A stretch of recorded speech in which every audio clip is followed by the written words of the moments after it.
தூங்கிக் கொண்டிருப்பேன். எனது தாய் 3 மணி 4 மணிக்கு வந்து என்னை எழுப்புவார். மகனே எழும்பு, தஹஜ்ஜத் தொழுவதற்கு. நான் ஒரு நாள் எனது தாயின் இந்த நச்சரிப்பை தாங்க முடியாமல், தாயை ஏன் இப்படி என்னை கஷ்டப்படுத்துகிறீர்கள்?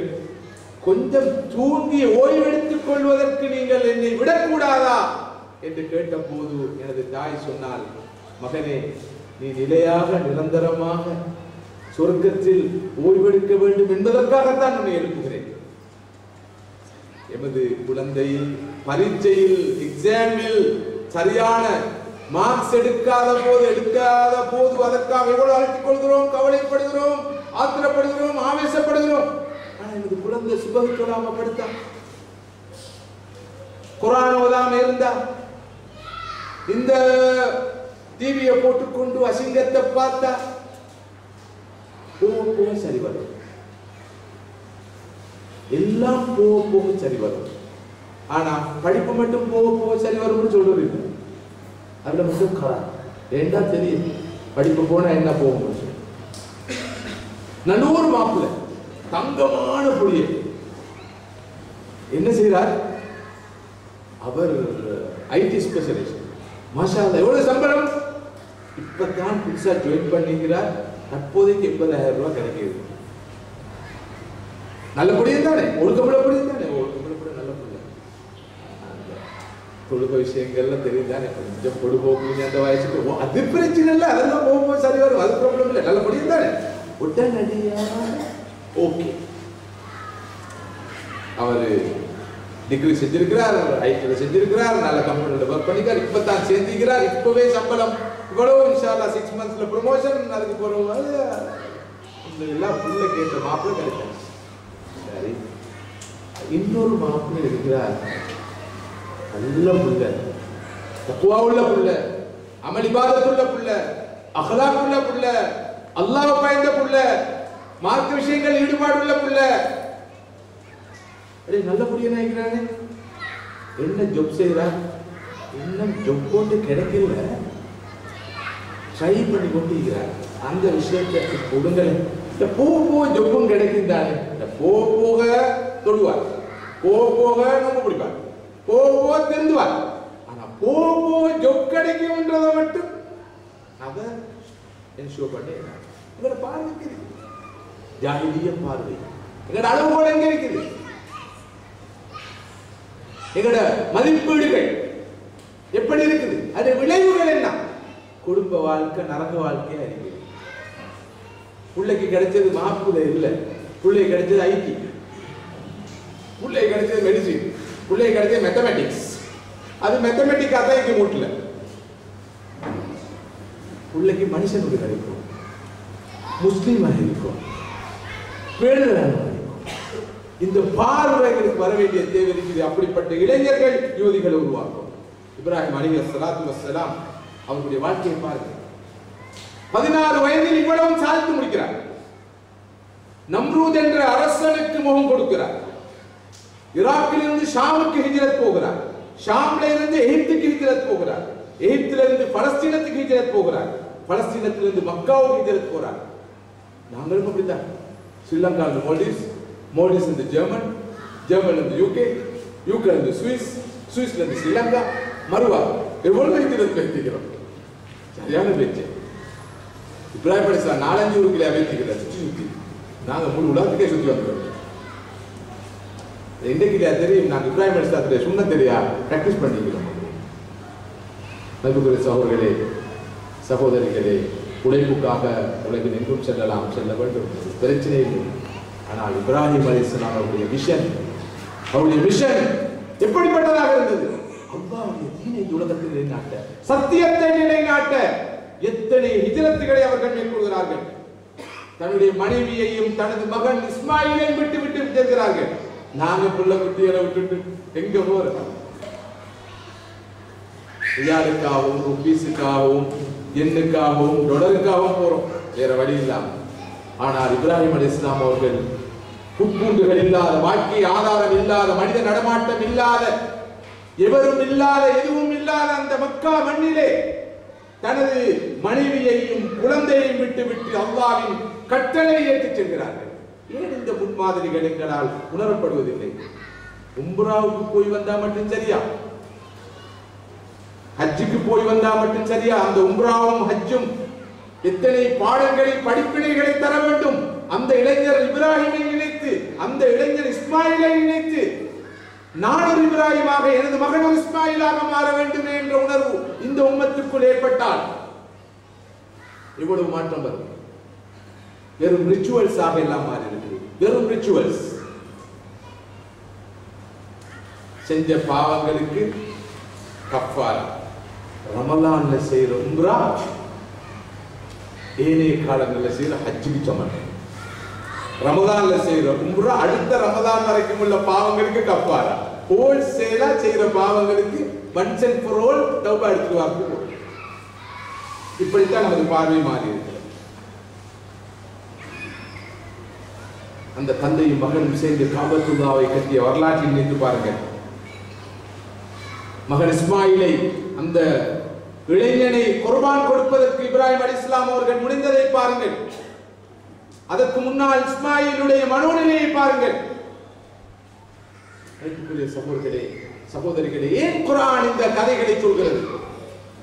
ஏன் இந்த மனிதர்கள் பற்றி குர்ஆன் பேசுகிறது? இவர்கள் எல்லாம் எங்களுக்கு அடையாள புருஷர்களாக இருக்க வேண்டும் என்பதற்காக. யூசுப் என்ற அந்த இளைஞன் மிக உயர்ந்த இளைஞன், அழகான இளைஞன், மிகவும் உடல் பலமும் சக்தியும் பெற்ற இளைஞன். அந்த இளைஞனுடைய வாழ்க்கை வரலாற்றை குர்ஆன் ஏன் சொல்கிறது? சோதனைகளுக்கு முகம் கொடுக்கிற ஒரு இளைஞன், கவலைகளுக்கு முகம் கொடுக்கிற ஒரு இளைஞன், கவர்ச்சிகளால் பாதிக்கப்பட்ட ஒரு இளைஞன், சவால்களுக்கு முகம் கொடுக்கிற ஒரு இளைஞன் எப்படி அவற்றுக்கு முன்னால் உறுதியாக நிற்க வேண்டும், ஜாஹிலியத்துக்கு முன்னால் தன்னை இழந்து விடாமல், கவர்ச்சிகளுக்கு முன்னால் தன்னை இழந்து விடாமல் தனது ஈமானை எப்படி பாதுகாத்துக் கொள்ள வேண்டும் என்று விரும்புகிற ஒருவர் நபி யூசுப் அலைஹிஸ்ஸலாத்து வஸ்ஸலாமுடைய வாழ்க்கை வரலாற்றை பார்க்க வேண்டும், படிக்க வேண்டும். யூசுப் அலைஹிஸ்ஸலாமுடைய வாழ்க்கை சோதனைமயமான வாழ்க்கை. சிறு வயதிலே தன்னுடைய சகோதரர்களால் வஞ்சிக்கப்படுகிறார்கள். குடும்பத்தை பிரிய வேண்டிய நிர்பந்தம் ஏற்படுகிறது. பால் கிணற்றிலே எறியப்படுகிறார்கள். அடிமையாக விற்கப்படுகிறார்கள். பிறகு வளர்ந்த வீட்டிலே அரசனுடைய மனைவியால் வழிகெடுக்கப்படும் நிலை உருவாகிறது. பிறகு அவருடைய கற்பிலே குற்றம் காணப்படுகிறது. சிறைவாசம் செல்கிறார்கள். பிறகு அல்லாஹ் கடைசியாக காசு பணத்தை கொடுத்து, அதிகாரத்தை, ஆட்சியை கொடுத்து சோதிக்கிறார். ஆனால் எல்லா சந்தர்ப்பங்களிலும் நபி யூசுப் என்ற இளைஞன் வெற்றி பெறுகிறார். ரசூலுல்லாஹி அப்துல்லாஹ் பின் மஸ்ஊத் ரலியல்லாஹு அன்ஹு அவர்கள் சொல்கிறார்கள், கவலையோடு இருக்கிற ஒருவர் என்னுடைய ஈமானை பாதுகாத்துக் கொள்ள முடியாமல் இருக்கிறது, இந்த ஜாஹிலியத்துக்கு என்னால் முகம் கொடுக்க முடியாமல் இருக்கிறது, ஹலால் ஹராத்தை என்னால் பேண முடியாமல் இருக்கிறது, எனது பார்வையை என்னால் பாதுகாத்துக் கொள்ள முடியாமல் இருக்கிறது, எனது கேள்வியை என்னால் பாதுகாத்துக் கொள்ள முடியாமல் இருக்கிறது, எனது கற்பை, எனது ஒழுக்கத்தை என்னால் பேணி பாதுகாத்துக் கொள்ள முடியாமல் இருக்கிறது என்ற மனோநிலையில் இருக்கிற ஒரு இளைஞன் அல்லது ஒரு மனிதர் சூரா யூசுஃபை ஓதினால் அல்லாஹ் அவருடைய கவலையை நீக்கி வைப்பான். சூரா யூசுஃபை ஓதினால் அவருடைய கவலையை அல்லாஹ் நீக்கி வைப்பான் என்று சொன்னார்கள் அப்துல்லாஹ் பின் மஸ்ஊத் ரலியல்லாஹு அன்ஹு. சூரா யூசுப் இறங்கியதே ஸல்லல்லாஹு அலைஹி வஸல்லம் அவர்களுக்கு ஆறுதலாக.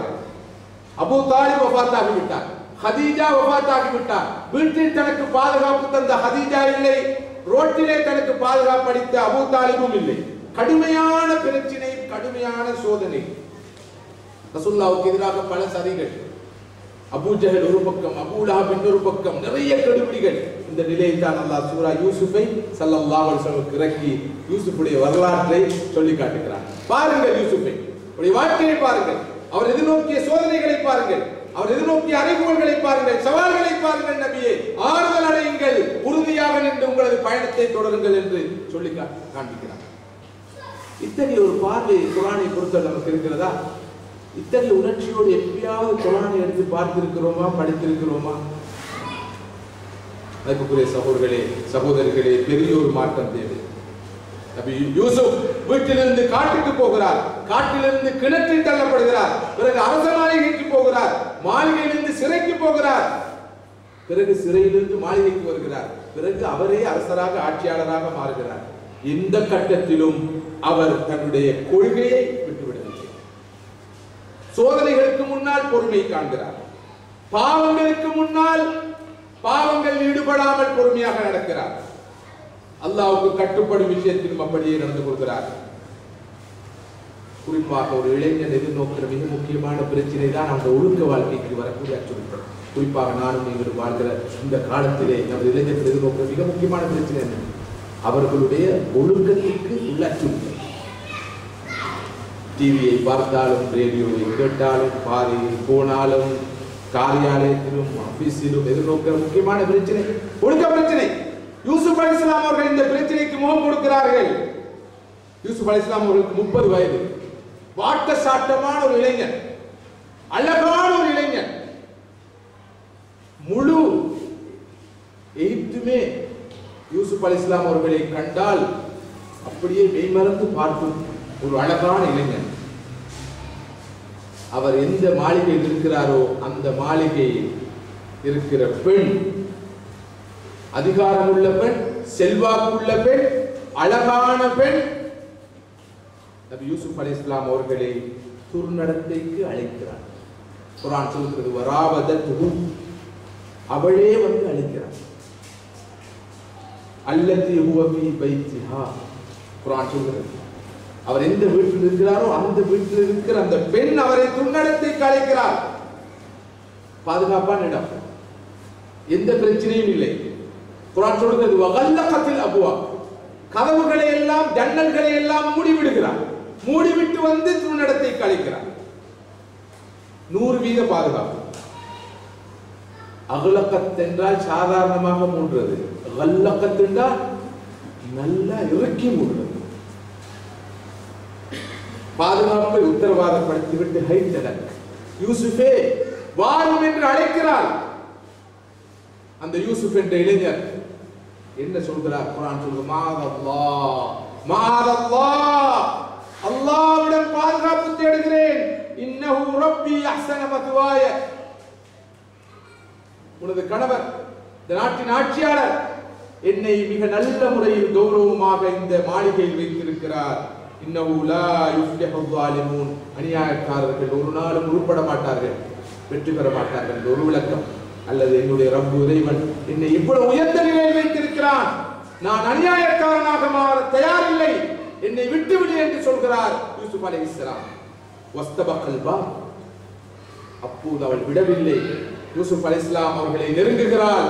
யூசுப் அலைஹிஸ்ஸலாம் அவர்கள் ஓடுகிறார்கள். வஸ்தபகல் பாப், யூசுப் அலைஹிஸ்ஸலாம் முன்னாலோட அவள் பின்னால் ஓடுகிறாள். வகத்தத் கமீஸஹு மின் துபரின், எந்த அளவுக்கு என்றால் யூசுப் அலைஹிஸ்ஸலாம் அவர்களை பிடித்து அந்த பெண் இழுக்கிறாள். அவர்களுடைய அங்கி பின்னால் அப்படியே கிழிந்து விடுகிறது.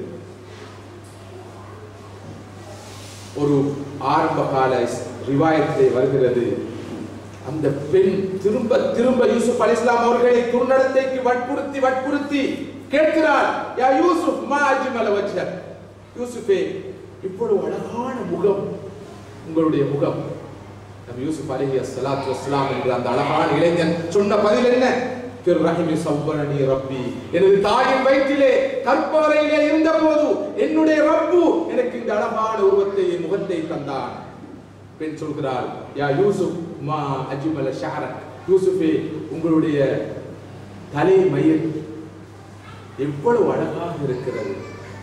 யூசுப் அலைஹிஸ்ஸலாம் அவர்கள் சொல்கிறார்கள், அவ்வளவு ஷைஇன் யுப்லா மின்னி ஃபீ கபரி, நான் நாளை மரணித்து என்னை கபரிலே வைத்தால் முதலாவதாக ஆரம்பமாக இத்து போகின்றது இந்த மயிராகத்தான் இருக்கும். அதை பார்த்து நீ ரசிக்கிறாயே, அழகென்று சொல்கிறாயே என்று பதில் சொல்கிறார்கள். தொடர்ந்து அந்த பெண் சொல்கிறாள், மா அஜ்மல் ஐனை யூசுஃபே, இவ்வளவு அழகான கண்கள் உங்களது கண்கள். யூசுப் அலைஹிஸ்ஸலாத்து வஸ்ஸலாம் அவர்கள் சொல்கிறார்கள், பிஹிமா சௌஃப அன்துரு இலா ரப்பி ஃபலா அஸீஹி பிஹிமா, இந்த 2 கண்களால் தான் நாளை என் ரப்பை நான் பார்க்க இருக்கிறேன், அந்த 2 கண்களால் என்னால் எப்படி அவனுக்கு மாறு செய்ய முடியும்? தொடர்ந்து அந்த பெண் சொல்கிறாள், இர்ஃபா ஐனை ஃபந்துர் பிஹிமா இலைய, கொஞ்சம் என்ன பார், உனது கண்களை உயர்த்தி என்னை பார் என்று சொன்ன போது யூசுப் அலைஹிஸ்ஸலாத்து வஸ்ஸலாம் அவர்கள் சொல்கிறார்கள், அல்லாஹ்வை சந்திக்கும் அந்த நாளிலே எனது 2 கண்களும் குருடாகிவிடும் என்று நான் பயப்படுகிறேன், உன்னை நான் பார்க்க மாட்டேன். தொடர்ந்து அந்த பெண் சொல்கிறாள், உரீதுகான் ததுலுமு மின்னி வ அன்த தபஉ அன்னி, நான் உன்னை நெருங்கி வருகிறேன், நீ என்னை விட்டு தூரமாகிறாயே, என்ன பைத்தியம்? சொல்கிறார்கள் யூசுப் அலைஹிஸ்ஸலாத்து வஸ்ஸலாம் அவர்கள், நான் உன்னை நெருங்கினால் என் ரப்பை விட்டு தூரமாகி விடுவேன், எனது ரப்பை நான் நெருங்க வேண்டும் என்றிருந்தால் கண்டிப்பாக உன்னை விட்டு விலக வேண்டும். அதற்கு பிறகு அந்த பெண் என்ன செய்கிறாள்?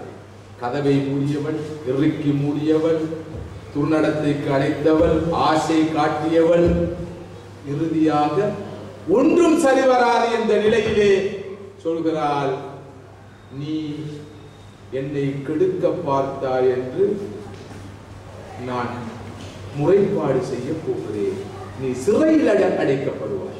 அச்சுறுத்தல். என்னோடு நீ எனது ஆசையை நிறைவேற்றாத போது, எனது ஆசைக்கு கட்டுப்படாத போது உன்னை நான் என்னை கெட்ட நடத்தைக்கு தூண்டிய அல்லது நெருங்கியவன் என்று குற்றம் சாட்டி சிறையில் அடைப்பேன் என்று சொன்ன போது குர்ஆன் சொல்கிறது, قال رب السجن احب الي مما يدعونني اليه, ரப்பே ரஹ்மானே, இவர்கள் என்னை எந்த ஒரு